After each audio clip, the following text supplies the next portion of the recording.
Hi guys, welcome to Perpetuality. Special thank you to each and every one of you because we recently cracked 1,000 subscribers on the channel.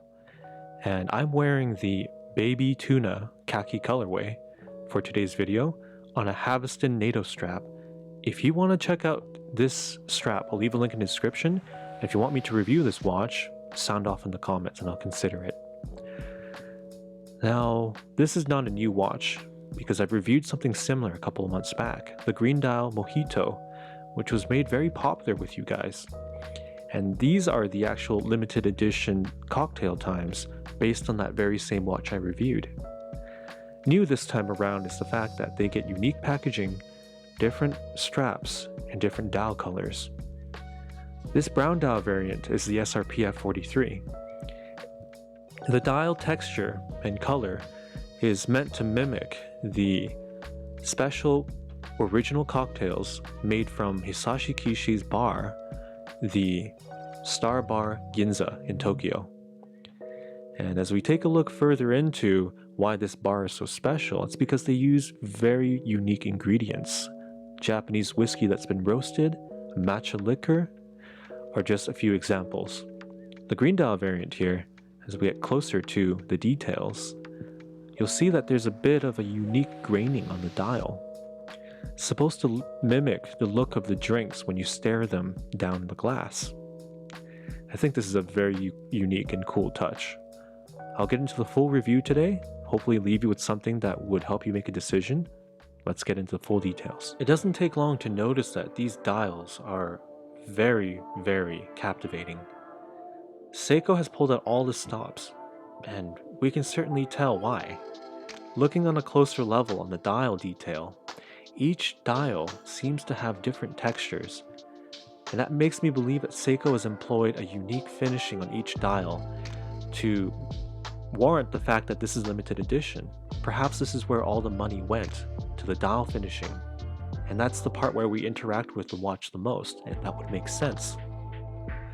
Seiko has done unique things with dials before, but I feel like this is something reserved on their higher end Grand Seiko watches. And even the printing of the date wheel seems to be razor sharp, with each of the indices that you see here playing beautifully on the textured, grained dial. Presage automatic as seen here, made in Japan, all the printing razor sharp. I don't see any flaws. And I do believe that the hand stack, just by looking at it on a macro level, seems to be quite tight and flawless. The hands seem to captivate light because they're beveled from edge to edge, mimicking that of which to be a European sword. They are dolphin hands. Of course, you're getting a 50-meter water-resistant watch, so don't take this swimming. There is no screw-down crown to accommodate this watch. The case is the same as the other Cocktail Time I reviewed, at roughly 11.8 millimeters in thickness, making it extremely thin. The finishing altogether on the case is rather good, although a bit simplistic. There is no brushed surface in sight. A crown is signed with the Seiko logo, and the top of the lugs are polished along the whole entire flank of the case, even straight down to the bezel, which is a conical shaped bezel. Where they have really kept it simple is truly in the case. One area of these watches that I feel like Seiko has also saved money on is the heart, the movement. We are getting the caliber 4R35 with these watches. This is a very familiar movement to many, as it accompanies most entry-level Seikos. It's not a bad movement.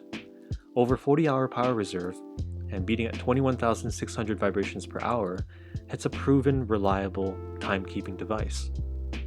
You're getting very little in terms of decorating or decorations.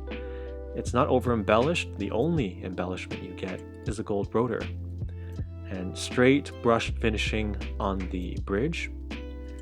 And the minimum that we can say for these Seikos is also, I should say rather, that you guys have commented that I've been rather harsh on these straps that accompany these watches.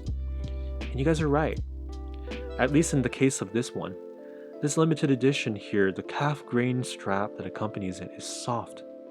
And it does have a nice deployment buckle to accommodate that too. A bit thin, I wish it was a little bit more robust. But the feeling of the strap, the thickness of the strap, is perfect.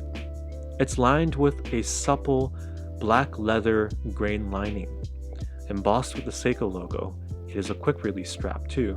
The stitching is rather nice. The vintage stitching kind of plays beautifully with the dial indices of these watches. The same follows for the brown dial variant, the SRPF43. Same soft strap. The overall feeling of it is to be of high quality. Stitching is good. Enough adjustable points to get the comfort you want. And it is lined with the same soft black leather lining on the back. These are nice straps. I'm happy to report if you have a wrist as small as 6¼ inch like I do, this watch will wear beautifully. The 45.4mm lugs do fit nicely, and you can probably pull it off even up to 7-inch wrists. What are my final thoughts on these watches? Well, the first thing is, if you have to decide between both of them, it comes down to a couple of things. The color. If there's one that does it better for you, that might just be the color that, sticks out to you the most. That might be the one for you. The second part is, if you can move past the fact that these are missing sapphire crystals, yes, they only have hardlex crystals, and they have very simple finishing on the case. Though it is a wearable 30.5mm case, it is nothing special. There is no additional finishing to indicate that this is a complex case, and nor should it be. Seiko has saved money on the case and the movement and has put that into the dial. And I think that part, the dial, is what we interact with the most on watches. And that's where it should count.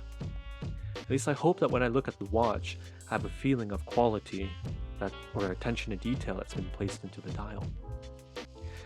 And I do want to say special thank you to Ryan for lending me these watches in. And if you guys like the video, and consider subscribing, and I'll catch you in the next one.